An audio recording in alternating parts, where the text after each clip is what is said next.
বন্দরনগরী চট্টগ্রামে গত ৬ মাসে খুন, ছিনতাই, চাঁদাবাজি, কিশোর গ্যাং অপহরণের মতো অপরাধ বেড়েছে আশঙ্কাজনকভাবে। পুলিশের হিসেবে আগের চেয়ে অপরাধ বেড়েছে ৪০% মতো। এছাড়া এলাকা ভিত্তিক সন্ত্রাসীদের আধিপত্যের লড়াইয়ে আতঙ্কিত নগরবাসী।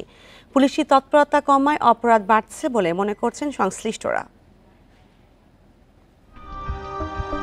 পুলিশের অপরাধ পরিসংখ্যানের তথ্য বলছে, গত ৬ মাসে চট্টগ্রাম মহানগরীতে ছিনতাই, ডাকাতি, অপহরণ ও খুনের ঘটনা ঘটেছে ১১৮টি, যা গত বছরের একই সময়ের তুলনায় ৩৪টি বেশি। এসবের মধ্যে বেশি ঘটেছে খুন ও অপহরণের ঘটনা। এছাড়া দিনে দুপুরে ছিনতাই ও অস্ত্র দেখিয়ে চাঁদাবাজি, ডাকাতি ও হুমকির মতো ঘটনা চিন্তায় ফেলেছে নগরবাসীকে। তাদের অভিযোগ, আগে ফাঁড়ি, থানার টহল পুলিশের জোরালো কার্যক্রম ছিল, কিন্তু সম্প্রতি আইনশৃঙ্খলা বাহিনীর তৎপরতা কমেছে। মানুষ একটু আতঙ্কিত বোধ করতেছে। আমরা চাইতেছি যে কি আইনশৃঙ্খলা পরিস্থিতি আরও ভালো হোক। এটাই সকালবেলা আমার সামনে একটা হাইজ্যাক হয়েছে, যেখানে কোনো সিসি ক্যামেরা নাই, কোনো পুলিশ নাই।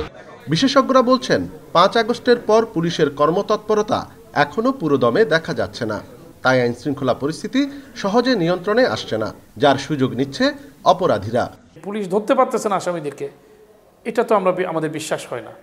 এগুলো তো জনগণের সাহায্যে যেভাবে হোক, এগুলো গোয়েন্দাগিরির মাধ্যমে যেভাবে হোক, এইসব অপরাধীকে ধরা পুলিশের জন্য এটা কোনো ব্যাপার না। এমন বাস্তবতায় ঘুরে দাঁড়ানোর কথা বলছে নগর পুলিশ। দ্রুত পরিস্থিতি স্বাভাবিক করার কথাও বলছে তারা। পরিবর্তিত পরিস্থিতি, সেটাকে মাথায় রেখেই আমাদের যে নিরাপত্তা ব্যবস্থাটা, আইন শৃঙ্খলা জনিত যে আমাদের সিকিউরিটি সিস্টেম এবং আমাদের যে অপরাধ নিয়ন্ত্রণমূলক যে পদক্ষেপগুলো, সেগুলোকে আমরা আরেকটু রিশাফল করেছি। চট্টগ্রাম মহানগরী এলাকায় প্রায় ৮০ লাখ মানুষের জন্য রয়েছে ১৬টি থানা।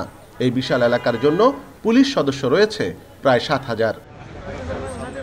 অনুপম শীল, ইন্ডিপেন্ডেন্ট নিউজ, চট্টগ্রাম।